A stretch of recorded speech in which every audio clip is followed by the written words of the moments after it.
নমস্কাৰ, মই ৰঞ্জন চৌধুৰী। আপোনালোকে চাই আছে 8 PM প্ৰাইম টাইম।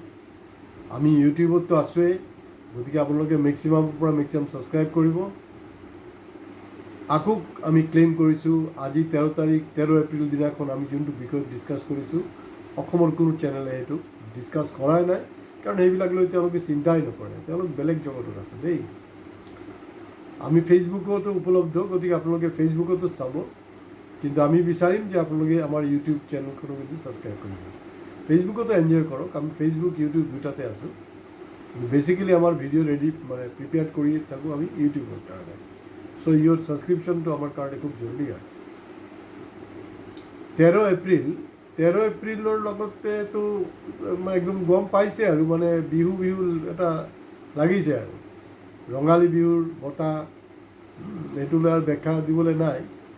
আৰু এয়া আপোনাৰ 1 জানুৱাৰী নহয়, 13, 14, 15 এপ্ৰিল এই সময়ছোৱাক আমি সাধাৰণতে ভাৰতীয় যোনটো কেলেণ্ডাৰ, এই নতুন বছৰ আৰু গোটেই বিভিন্ন ৰাজ্যবিলাকত তেওঁলোকৰ পৰৱৰ নামটো বেলেগ বেলেগ। অসমত যেনেকৈ বিহু বেলেগ ৰাজ্যত বেলেগ ধৰণে আছে। 1919ত অসমতো আজি যেনেকৈ 2025তো বিহু ৰঙালী বিহু হৈ আছে, নিশ্চিতভাৱে 1919 অৰ্থাৎ দেশ স্বাধীন হোৱাৰ আগতেও কিন্তু আমাৰ অসমীয়াই ইয়াত বৰ উৎসাহ উদ্দীপনাৰে ৰঙালী বিহু পালন কৰিছিলে। পালন নকৰা নহয়, কৰিছে। আমাৰ জাতি জনগোষ্ঠীৰ সৃষ্টিৰ লগে লগে বিহুৰ সম্পৰ্ক এটা আছে, ইয়াৰ লগত বিভিন্ন বেকগ্ৰাউণ্ড আছে। মই সেইটো ব্যাখ্যা নাযাওঁ, বিহুৰ ওপৰত আমি এটা বেলেগ এপিছ'ড কৰিম। কিন্তু আজি 13 এপ্ৰিলখন আমি মিছ কৰিব নোখোজোঁ। তো স্বাভাৱিকতে 1919 চনত আজিৰ বিহু আৰু 1919 চনৰ বিহুত অলপতো নিশ্চয় ডিফাৰেঞ্চ হ'বই। ইয়াৰ ডিফাৰেঞ্চ হ'ল তেতিয়া ভাৰত পৰাধীন আছিল, আৰু যিটো সময়ত অসমৰ স্বাধীনতা সংগ্ৰামো চলি আছিলে ব্ৰিটিছৰ এগেইনষ্টত, বিহু আমি পালন কৰি আছিলোঁ। আৰু ঠিক একেটা সময়তে ব্ৰিটিছ সাম্ৰাজ্যবাদীয়ে আমাৰ দেশত যেতিয়া ৰাজ কৰি আছিল, সেইটো সময়ত এটা বিশেষ আইন আনিছিলে। এয়া হ'লগৈ ৰ'লাট এক্ট। এই ৰ'লাট এক্ট যোনটো আছে, সেইটোক জাষ্ট বুজাৰ আপোনালোকৰ ইজি কৰি দিয়াৰ কাৰণে, কাৰণ সেই এক্টটো সম্পৰ্কে বহুত দীঘলীয়া ভিডিঅ' হ'ব, মই চুটিকৈ ক'ব বিচাৰিছোঁ। এতিয়া দেখিছে নহয় আপোনালোকৰ UAPA যোনটো আছে, তো এই ৰ'লাট এক্ট যোনটো আছে বা ব্ৰিটিছবিলাকৰ যোনটো UAPA আছিলে, এইটো কিন্তু ইতিমধ্যে ব্ৰিটেইন বা ব্ৰিটিছে কিন্তু ইতিমধ্যে তেওঁলোকৰ দেশৰ পৰা কিন্তু সেই কানুনটো উঠাই লৈছে বহুত আগতে। মই জনামতে 2017তে কিন্তু এইটো উঠা ল'লে, কিন্তু আমাৰ দেশত এতিয়া এই গোটেই কানুনটো কিন্তু বৰ্তাই আছে। আৰু তাতকৈও ডাঙৰ কথাটো হ'ল UAPAৰ শেহতীয়াকৈ যোনটো এমেণ্ডমেণ্ট হ'ল, এই এমেণ্ডমেণ্ট কিন্তু আগত যোনটো UAPA আছিলে তাতকৈও আৰু ভয়ংকৰ। এতিয়াও ভাৰতবৰ্ষৰ বহু সংগ্ৰামী হত্যা আছে, যিহেতু জেলত আছে, তেওঁলোকৰ ট্ৰায়েলো লোৱা নাই, তেনেকুৱা এটা অৱস্থাত আছে। তো 1919 চনত আমাৰ যেনেকৈ বিহু বুলি পাতিছোঁ ইয়াতে, পাঞ্জাৱৰ ছিষ্টেমটো তাত বৈশাখী, তেওঁলোকৰ ফেষ্টিভেলটোৰ নাম হ'লগৈ বৈশাখী। চাউথ ইণ্ডিয়াতো সুকীয়া আছে, চবতে বেলেগ বেলেগ আছে। মই আৰম্ভণিতে কৈছোঁ,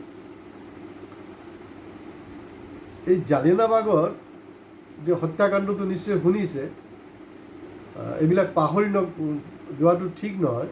কাৰণ জালিয়ানাবাগত সেইদিনাখন পাঞ্জাৱৰ মানুহ, খাটি খোৱা মানুহ, সাধাৰণ ৰাইজ, চবে, গোটেই পাঞ্জাৱৰ মানুহ, তেওঁলোকে শান্তিপূৰ্ণভাৱে জালিয়ানাবাগত এটা সমাৱেশত তেওঁলোক সমবেত হৈছিলে।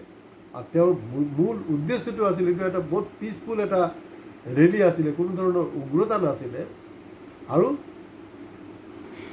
ব্ৰিটিছৰ যি এক্টখন আছে তাত শান্তি বৈশাখী চেলিব্ৰেশ্যন, লগতে এই এক্টখনৰ বিৰোধিতা কৰা, শান্তিপূৰ্ণভাৱে কৰিছিলে দেই। আৰু জেনেৰেল ডায়াৰৰ কথা আপোনালোকে নিশ্চয় জানে, যদি নাজানে এইবিলাক চেক কৰি ল'ব। নাজানে, এতিয়াতো নতুন প্ৰজন্ম দেখোন চবেই জানে। তো আপোনালোকে তথাপিও অলপ চাব বস্তুবিলাক, কাৰণ এইটো অসমৰ কোনো চেনেলত কোনো এইবিলাক লৈ চৰ্চা নাই দেই। আজি দিনটো মোৰ এইটো কাৰণে বেয়া লাগিছে, এইটো বৰ ইম্পৰ্টেণ্ট ছাবজেক্ট, সেইটো লৈ চৰ্চা হ'ব লাগে। আৰু আমি যোৱা সময়ছোৱাত যিমান আমাৰ ইউটিউবত ভিডিঅ'বিলাক কৰি আছোঁ নহয়, প্ৰতিটা ভিডিঅ'ত কিন্তু ছাইড এফেক্ট আছে। আপোনালোকে যদি পেপাৰত এই পলিটিকেল লিডাৰবিলাকৰ এপিছ'ডবিলাক চাই থাকে, মানে এপিছ'ড নহয়, তেওঁলোকৰ ষ্টেটমেণ্টবিলাক চাই থাকে, চাব যে আমাৰ যোনটো মানে আমি যোনটো একদম খোলাখুলিকৈ কৈ আছোঁ কথাবিলাকো, সেই তাত প্ৰতিফলন কিন্তু ষ্টেটমেণ্টবিলাকত পাব। তো এতিয়া দেখোন বিহুৰ আগতে আপোনাৰ এই যে গামোচা ল'বলৈ ব্যস্ত, উপহাৰ ল'বলৈ ব্যস্ত, চৰকাৰৰ কেনেকৈ নজৰ আহিব, কেনেকৈ উপহাৰ ল'ব। যেতিয়া জালিয়ানাবাগৰ মেছাকাৰটো হ'ল, মেছাকাৰ হোৱাৰ পিছত আপোনালোক নিশ্চয় জানে যে ভাৰতবৰ্ষৰ প্ৰথম নোবেল বিজয়ী হ'লগৈ কবিগুৰু ৰবীন্দ্ৰনাথ টেগোৰ। ৰবীন্দ্ৰনাথ টেগোৰ এই যে এটা গণহত্যা যে হ'ল ব্ৰিটিছে কৰিলে, তাৰ প্ৰতিবাদ জনাই এই নোবেল প্ৰাইজ কিন্তু ঘূৰাই দিলে দেই ব্ৰিটিছক। আজিৰ দিনত অসমৰ কথা মই বাদেই দিছোঁ, গোটেই ইণ্ডিয়াৰ যোনটো পৰিৱেশ, ইণ্ডিয়াৰ যি পৰিৱেশ, নোবেল বঁটাবিলাকতো মই বাদেই দিয়ক বাৰু, এনেই যিবিলাকে বঁটা পাই আছে, সঘনাই পাই থাকে কিবা কিবি বঁটা, অমুক বঁটা তমুক বঁটা। চৰকাৰৰ যোনটো কাৰবাৰ, এতিয়াও যে আজিও যে UAPA আছে, আমাৰ কি অৱস্থা, প্ৰেছৰ কি, আমি কি পৰ্যায়ত আছোঁ, আমাৰ ৰেংকিং কি, আমাৰ 35ৰ পৰা 40 লাখ নিবনুৱাৰ হাহাকাৰ হৈ আছে, তাৰ প্ৰতিবাদ কৰি তো নিশ্চয় এইবিলাক কৰা নাই। আৰু মই সদায় কৈ থাকোঁ, মোৰ দেউতাও কৈছিলে, কাৰণ মোৰ দেউতা বাৰীন চৌধুৰী ডাঙৰীয়া, তেওঁ স্বাধীনতা সংগ্ৰামী আছিলে, নগাঁও চাহেবক মাৰিছিলে। মই তেওঁৰ মুখতো গল্প শুনিছোঁ, তো আজিও মানে বৰ বেছি প্ৰাসংগিক লাগিছে। আৰু মই কিছু মিটিং টিটিঙতো এই কথাবিলাক মই শ্বেয়াৰ কৰিছোঁ। আমাৰ নচিব ভাল যে 1947 আগত, এতিয়াতো বিকশিত ভাৰত, বিশ্বগুৰু, বহুত কিবা কিবি কোৱা হৈছে। সঁচা ক'বলৈ গ'লে 1947 আগত যদি ভাৰতবৰ্ষৰ জনসাধাৰণে, তেতিয়াৰ জনসাধাৰণৰ যদি মানসিকতা আজিৰ আমাৰ ভাৰতবৰ্ষৰ মানুহখিনি, সৰহভাগ মানুহৰ যোনটো মানসিকতা, তেনেকুৱা হোৱা হ'লে আজিও হয়তো আমি ব্ৰিটিছৰ আণ্ডাৰতো থাকিলোঁ হয়। এতিয়া ধৰি লওক টেৰিফ চেৰিফ আহিল, অহাৰ পিছততো মোটামুটি আমি এই আমেৰিকাৰ আণ্ডাৰত আহিলোঁৱে আৰু বয়কট চাইনা প্ৰডাক্ট বুলি কোৱা হৈছে, আকৌ আমি ঘূৰাই পকাই চাইনাৰো অধীনতে আছোঁ আৰু আমেৰিকাৰো অধীনতে আছোঁ। তেওঁলোকৰো এটা ইনডাইৰেক্ট আমাৰ ওপৰত ট্ৰাষ্ট কৰি আছে। গতিকে এই যে বিষয়বিলাক, সেইবিলাক মানে চৰ্চা হ'ব লাগে। নতুন বিষয়ত আপোনালোকে জানিব, কিন্তু সেইটো সময়ত অসমতো কিন্তু এটা হৈছিল। গতিকে মই আশা কৰিম অহা বছৰৰ পৰা যে এইবিলাক লৈ চৰ্চা হ'ল। 13 এপ্ৰিল তাৰিখে নিশ্চয় আমি বিহুৰ কাৰণে মানে এটা উদ্দীপনা থাকিব, কিন্তু তাৰ সমান্তৰালকৈ সেই 13 এপ্ৰিল দিনাখন পাঞ্জাৱৰ কি হৈছিলে আৰু আজি কি হৈছে, আৰু এইখিনিতে মই আৰু এটা কথা আপোনালোকক মনত পেলাব বিচাৰি আছোঁ। প্ৰথমটো আপোনাৰ ৰবীন্দ্ৰনাথ টেগোৰে নোবেল বঁটা ঘূৰাই পঠাইছিলে। 2 নম্বৰ হ'ল এই যে ভগত সিঙৰ যে কথাটো আছে, ভগত সিং স্বাধীনতা সংগ্ৰামত যে জঁপিয়াই পৰিছিলে, তাৰ বিভিন্ন ৰিজন আছে। আৰু মই ভাবোঁ, কাৰণ যেতিয়া এই ঘটনাটো হ'ল জালিয়ানাবাগত, তেতিয়া ভগত সিং সৰু, কিন্তু তেওঁৰ মনত কিন্তু এটা প্ৰভাৱ পৰিছিলে ইয়াৰ, কাৰণ এই ঘটনাটোৱে কিন্তু তেওঁক মানে এটা নতুন উদ্দীপনা দিলে। আৰু তেওঁৰতো তাৰপিছতো বিভিন্ন কাহিনী আছে, সেইটো ক'বলৈ নাই, আপোনালোকে জানে, কাৰণ ইতিমধ্যে 3টাকৈ বেলেগ বেলেগ হিৰোৱে আপোনাৰ ফিল্মো বনাইছে। গতিকে আমি যদি আমাৰ যিসকলে আমাৰ দেশখন স্বাধীন কৰিলে, তেওঁলোকৰ কথা যদি আমি পাহৰি যাওঁ, আমি নিশ্চয় বিহু পাৰিম, আমি নিশ্চয় বৈশাখী আমি উদযাপন কৰিম, কিন্তু আমি পাহৰি যোৱাটো মানে তেওঁলোকক অপমান কৰা। আৰু আজিও এই যে বঁটা দিয়াৰ যোনটো এটা প্ৰক্ৰিয়া চলি আছে আমাৰ টেক্স পেয়াৰৰ পইচা, তাৰ প্ৰতিও কিন্তু আপোনালোকে অলপ কেয়াৰফুল থাকিব।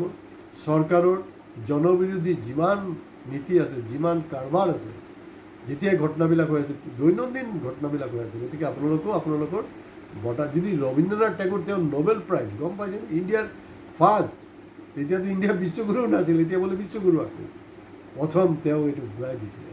গতিকে এই সঘনাই পাই থকা যিবিলাক বঁটা চটা আছে, তেওঁলোকো চৰকাৰৰ এই কৰ্মকাণ্ডৰ এগেইনষ্টত গৈ বঁটা ঘূৰাই দিব লাগে। সমালোচনা কৰিব লাগে। আৰু টিভি চেনেলবিলাকক মই অনুৰোধ কৰিছোঁ আপোনালোকে কিন্তু এইবিলাক গুৰুত্বপূৰ্ণ বিষয়বিলাক অকল ৰঙালী কৰি থাকিলে নহ'ব। এই ৰঙালী বিহুত কিন্তু 2019 চনতো অসমৰ মানুহ শোকাগ্ৰস্ত আছিল জালিয়ানাবাগৰ ঘটনাত, আৰু এই জালিয়ানাবাগৰ ঘটনাই ভাৰতৰ স্বাধীনতা সংগ্ৰামত এটা অন্যতম ঘটনা বুলি আমি ক'ব বিচাৰিছোঁ। আৰু সেইটো আমাৰ পৰৱৰ্তী সময়ত এইটো ইনস্পায়াৰ কৰিলে, যিটো কাৰণে আমি 1947 দেশ স্বাধীন হ'ল। আজি ইমানতে শেষ কৰিছোঁ, কিন্তু আপোনালোকে চেনেল ছাবস্ক্ৰাইব নকৰিব। আমি কেলৈ কৈ আছোঁ, কাৰণ আমি একদম কাৰেণ্ট টপিকছত কথা পাতি আছোঁ। আৰু 8 PM লাইভটো আপোনালোকে নিশ্চিতভাৱে চাব আৰু ছাবস্ক্ৰাইব কৰিব। ধন্যবাদ।